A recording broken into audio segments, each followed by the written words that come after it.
অভিজিত ভট্টাচাৰ্যদেৱৰ নাটক যৌৱন এজাক ধুমুহা এনে তেখেতৰ নাটক বুলিলে অলপ ব্যতিক্ৰমেই হয়। ধ্ৰুৱজ্যোতি শৰ্মাদেৱৰ বাট চাম তোমালে বন, তীতেন শৰ্মাদেৱৰ ৰণক্ষেত্ৰ। ছ'চিয়েল মিডিয়াৰ যিখিনি দৰ্শক বা ফলোৱাৰ্ছ সেইখিনি কিন্তু আমাৰ ভ্ৰাম্যমান থিয়েটাৰৰ দৰ্শক নহয়।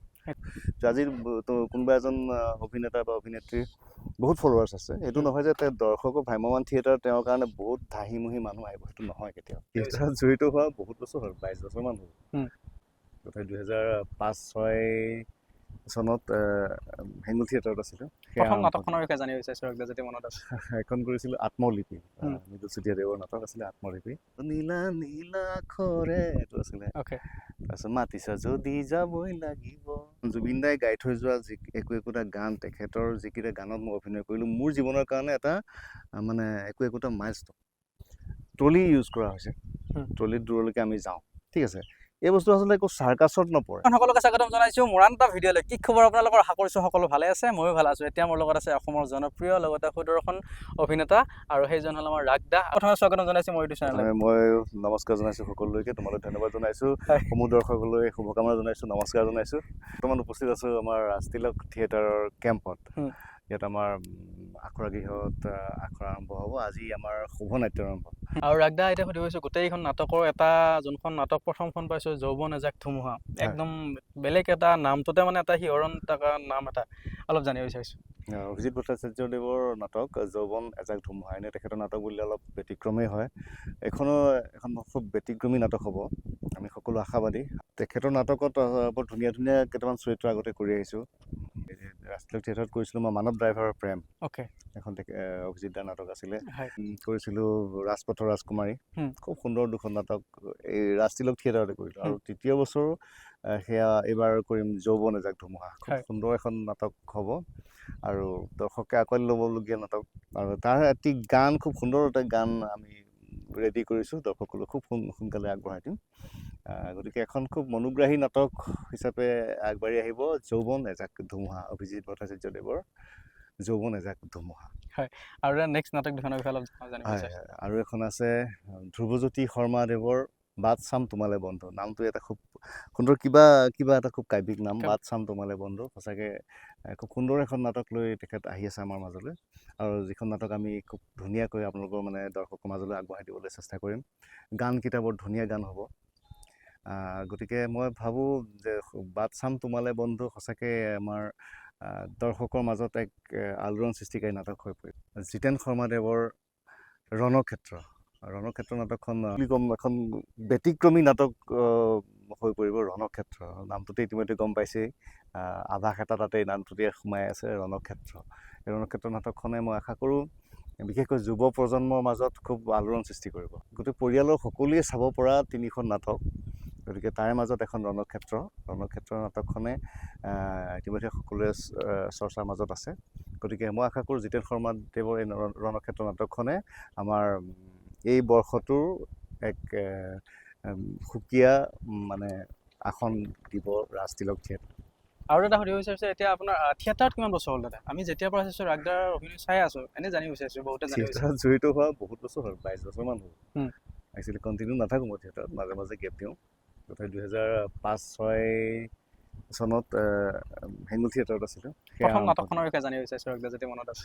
এখন কৰিছিলোঁ আত্মলিপি, মৃদুল চুতীয়াদেৱৰ নাটক আছিলে আত্মলিপি। অভিনেতা আছিলে সুৰেণ মহন্ত দা, বৰ্তমান তেখেত নাই। শ্ৰীমন্ত মাধৱ দত্ত, মৃদুল দা নিজে আছিলে, প্ৰণালী শৰ্মা, তেনেকুৱাকৈ খুব ভাল ভাল অভিনেতা অভিনেত্ৰী আছিলে সেই বছৰ হেৰিয়াত। পাল দা বুলি, শশাংক পাল বুলি এজন খুব ভাল অভিনেতা আছিলে, তেখেত বৰ্তমান নাই। অভিজিত বৰা, খুব ভাল মানে খুব ধুনীয়া এটা ষ্টাফ আছিলে সেইখন নাটক। সেয়ে আৰম্ভণি মোৰ ভ্ৰাম্যমান থিয়েটাৰ। আৰু দাদা সুধিব বিচাৰিছোঁ, আপোনাৰ মানে থিয়েটাৰ কৰিছে বাৰু, যোনখন মানে এইখন এনেকুৱা এখন নাটক হয় যিখন নাটকৰ মানে একদম থিয়েটাৰ, আপোনাক ছবি ইণ্ডাষ্ট্ৰিত সকলোৱে জানে ৰাগ দাক নজনা মানুহ নাই, কিন্তু থিয়েটাৰ ইণ্ডাষ্ট্ৰিত মানে এইখন নাটকে মানে আপোনাক অসমৰ মানে ইমূৰৰ পৰা সিমূৰলৈ আলোড়নৰ সৃষ্টি কৰিছে। এইখন নাটকৰ পৰা মানে বেলেগ এটা পৰ্যায়ত গৈছে ৰাগ দাৰ মানে ভ্ৰাম্যমানৰ যাত্ৰাটো। তেনেকুৱাকৈ আচলতে মানে কি ঘপকৈ এখন নাটকৰ দ্বাৰা তেনেকুৱা এটা পৰ্যায় পোৱা বুলি ক'লে ভুল হ'ব। মানে আচলতে আমি যিহেতু নাটকৰ মাজেৰে ইণ্ডাষ্ট্ৰিটোলৈ মানে আগবাঢ়ি আহিলোঁ, গতিকে প্ৰত্যেকখন নাটকে একোটা ষ্টেপ আগুৱাই যোৱাত প্ৰত্যেকখন নাটকে কোনোবা এজন মানে নাট্যকাৰ বুলি নকওঁ বা কোনোবা এখন থিয়েটাৰ বুলি নকওঁ, প্ৰত্যেকখন থিয়েটাৰৰ প্ৰত্যেকখন নাটকে একোটা মানে ষ্টেপ মোৰ কাৰণে। সেই তেতিয়াৰ পৰা সেই আত্মলিপি বা আৰম্ভ কৰি সেইখন থিয়েটাৰৰ পৰা আৰম্ভ কৰি এতিয়ালৈকে যিমানখিনি কৰি আহিছোঁ, শেহতীয়াকৈ বিসৰ্জন কৰিলোঁ, এখন খুব ধুনীয়া নাটক। জুবিনদাৰ শেষৰ গানটো আছিলে বাটৰ শেষতে বাট চাম তোমালে। মীৰা চকুৰ গান বৰ ধুনীয়া নাটক এখন আছিলে, ৰাষ্ট্ৰীয় থিয়েটাৰতে আছিলে। তেনেকৈ প্ৰত্যেকখন নাটকেই মানে কি এটা মোক যেন আগুৱাই লৈ গৈ আছে মই অনুভৱ কৰোঁ, আৰু দৰ্শকৰ মাজলৈ যাতে মই প্ৰত্যেকখন নাটকৰ মাজেৰে সোমাবলৈ চেষ্টা কৰিছোঁ আৰু সোমাব পাৰিছোঁ। দৰ্শকৰ কোনোবাই ভাল পাইছে, কোনোবাই বেয়া পাইছে, কোনোবাই আঁকোৱালি লৈছে। গতিকে দৰ্শকৰ মাজত তেনেকৈ প্ৰত্যেকখন নাটকৰ মাজেৰে সোমাবলৈ চেষ্টা কৰি আছোঁ। VCD হিচাপে যদি কওঁ, প্ৰথম VCD কৰিছিলোঁ জানমণি 2007, যিখন 2006 ডিচেম্বৰত ওলায়, সেইখন প্ৰথম। গান কোনটো আছিলে তাতে? গানটো জানিব গানকেইটা বৰ ধুনীয়া ধুনীয়া গান আছিলে। এটা আছিলে নীলা নীলা আখৰে, এইটো আছিলে। তাৰপিছত মাতিছা যদি যাবই লাগিব, এইটো আছিলে। আৰু তাতে মন চেঙেলীয়া দেহা মন ততলা, প্ৰায়কেইটা মানে গোটেইকেইটা গানেই আচলতে খুব দৰ্শকে এতিয়াও দৰ্শক শ্ৰোতা এতিয়াও শুনি থাকে। এনকে প্ৰডাকশ্যনৰ আছিলে, ৰাজেশ দাই ডাইৰেকশ্যন কৰিছিলে, জুবিন দাই গোৱা গান। গতিকে সেই গানখিনি আচলতে এতিয়াও মানে দৰ্শকৰ শ্ৰোতাৰ অন্তৰত সোমাই আছে। আৰু এটা কথা এটা সুধিছোঁ, আপোনালোকৰ মানে যিটো টাইমৰ এৰাটো, তেতিয়া মানে এটা ভাবে না আপুনি জুবিনদাৰ গানখিনি আপোনালোকৰ অভিনয় বেলেগ মাত্ৰা প্ৰদান কৰিছিল বুলি? নিশ্চয়, জুবিনদাৰ গানত বহুত অভিনয় কৰিলোঁ। শতাধিক গানত শতাধিক গানত অভিনয় কৰিছোঁ। কিন্তু তেখেত মোৰ জীৱনৰ কাৰণে খুব মানে ভগৱান স্বৰূপ। তেখেতৰ গানেৰে দৰ্শকৰ মাজত চিনাকি হৈছোঁ, তেখেতৰ গানত অভিনয় কৰি। গতিকে জুবিনদালৈ মই শ্ৰদ্ধা জনাওঁ, সদায় মোৰ শ্ৰদ্ধা আছে। আৰু সেই প্ৰতিটো একোটা গান, জুবিনদাই গাই থৈ যোৱা একোটা গান, তেখেতৰ যিকেইটা গানত মই অভিনয় কৰিলোঁ, মোৰ জীৱনৰ কাৰণে এটা মানে একোটা মাইলষ্টন। পুৱাৰ হাঁহি, চেঁচা বতাহ জাকে, এইবিলাক বৰ ধুনীয়া ধুনীয়া গান কৰিছোঁ। যথেষ্ট গান কৰিছোঁ তেখেতৰ। আৰু এটা সুধিব বিচাৰিছোঁ, আপুনি জানমণিত আহিছিলে ফাৰ্ষ্ট, তেতিয়া মানে কেনেকৈ আপুনি আমন্ত্ৰিত হৈছিলে বা কেনেকৈ প্ৰচেছটো অলপ জনাই দিয়ক। সেইটো এটা বৰ সুন্দৰ কথা। আচলতে সোধাৰ কাৰণে এটা ভাল পাইছোঁ, এই কথা মনত পেলাই ভাল লাগে। যেতিয়া তেতিয়া থিয়েটাৰত আছিলোঁ, তেতিয়া থিয়েটাৰত মোৰ বন্ধু আছিলে শ্ৰীমন্ত মাধৱ দত্ত। মোক ক'লে এদিন, এই VCD বিলাক বনাই আছে, গম পোৱা নাই? বোলো মই দেখিছোঁ দুই এখন, এই NK প্ৰডাকশ্যনৰ পৰা জানমণি বনাই, তুমি এদিন লগ কৰিব লাগিব ডাইৰেক্টৰ ৰাজেশ ভূঞা। বোলো মইতো চিনি নাপাওঁ। বোলে মই তোমাক লৈ যাম। মই পাৰিম জানো? মোৰ বন্ধু সকলোৱে চিনি পায় শ্ৰীমন্ত মাধৱ দত্ত, ভাল অভিনেতা। তেতিয়া তেওঁ মোক ক'লে তুমি পাৰিবা, তোমাৰ স্বাস্থ্য আছে, পাৰিবা। মোক বহুত উৎসাহ দিলে। বোলো ব'লা তেতিয়াহ'লে। মোক লৈ গ'ল ৰাজেশ দাৰ ওচৰলৈ, ৰাজেশ ভূঞা। ৰাজেশ দা তাত গ'লোঁ, কথা বতৰা পাতিলোঁ। ৰাজেশ দাই ক'লে তোমাৰ কাৰণে ৰোল এটা আছে, কৰিবা VCD? মই বোলো কৰিম। তাৰপিছত তেনেকৈ গ'ল আৰু বহুত দিন গ'ল, চিনা পৰিচয় হৈ আহিলোঁ, ফোন নাম্বাৰ দি থৈ আহিলোঁ। বহুত দিনৰ পিছত কি হ'ল, এদিন ফোন কৰিছে, ষ্টুডিঅ' আহিব পাৰিবা নেকি NK প্ৰডাকশ্যন? মই বোলো পাৰিম। তাৰপিছত গ'লোঁ, গৈ পেলাই দেৱদা আছিলে, দেৱকুমাৰ স্বত্বাধিকাৰী NK প্ৰডাকশ্যনৰ। তেখেত দুইজনে বহুৱাই লৈ পেলাই মোক কথা বতৰা পাতিলে। স্ক্ৰিপ্ট কি কৰিব জানা, বিহু নাচিব জানানে সুধিলে, এক্টিং কি কৰিছা সুধিলে। তাৰপিছত সুধিলে গৰু গাড়ী চলাব জানানে নাই, তেনেকুৱা গাঁৱৰ আৰু কি কাম কৰিব জানা। আৰু মই গাঁৱৰ ল'ৰা, গাঁৱৰ প্ৰায়খিনি কামেই মই জানো কৰিব, হাল বোৱাৰ পৰা আদি কৰি প্ৰায়খিনি জানো কাম। গৰু গাড়ী চলোৱা, কিছুমান যিবিলাক নাজানো মই শিকি ল'ম বুলি ক'লোঁ, যে মই এইখিনি বস্তু নাজানিলে মই যিখিনি বস্তু নাজানো মই শিকি ল'ম। ঠিক আছে, তোমাৰ কাৰণে ভাল ৰোল এটা আছে, তুমি কৰিব লাগিব। ঠিক আছে, গুচি গৈ ঠিক কমাৰ্চৰ ব্ৰিজখন পাইছোঁ, তেতিয়া আগতে ফোন আহিছে। ক'লোঁ কওকচোন দাদা, তুমি এই বছৰটো বেলেগ বিহু কাম কৰিব নোৱাৰিবা? বোলো হয় দাদা, নকৰোঁ। ঠিক আছে, এখন যিখন কৰিবা তুমি এখন মেইন কাষ্টিং, মেইন ৰোল কৰিব লাগিব, নামটো হ'ব জানমণি।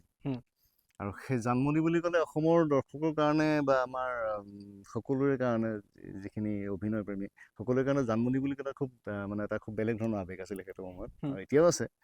আৰু ভাবিছিলোঁ মানে কি, এনেকুৱা এটা ৰোল মই কৰিবলৈ নাপাম নেকি, সঁচাকৈ যে তেনেকৈ সেই ৰোলটো কৰিবলৈ পালোঁ, বা সেইখনেৰে যেনেকৈ সেইখন জানমণিত মানে অভিনয় কৰিবলৈ যেনেকৈ দৰ্শকৰ মাজত সোমাবলৈ পালোঁ, সঁচাকৈ মোৰ কাৰণে সৌভাগ্য। তেখেতসকল মোৰ কাৰণে এতিয়াও ভগৱান স্বৰূপ।